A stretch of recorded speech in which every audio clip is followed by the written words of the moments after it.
Depending on how your Cayenne is optioned may depend on what switches you have in your upper center console. While these may differ, replacing the console is the same.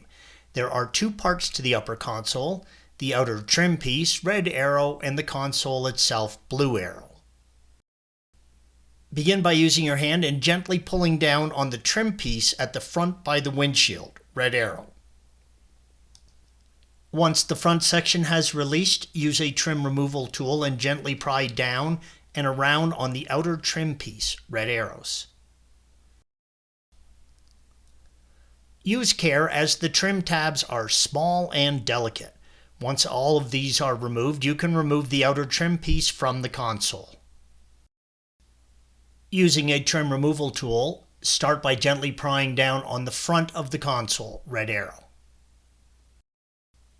There are two clips, red arrows, on the front of the console that may or may not compress and slide out with the console.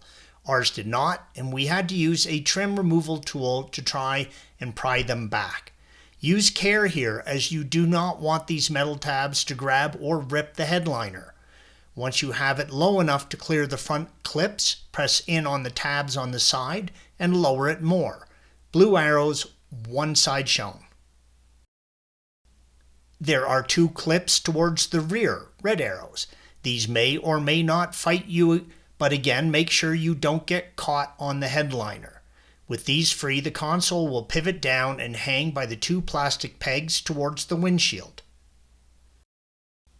Here is an image of how we had to bend the clip to get them out. With the console hanging, press in on the tab and release the electrical connection, red arrow. Clip the wiring harness holder, then press in on the tab, red arrow, and separate the other electrical connection.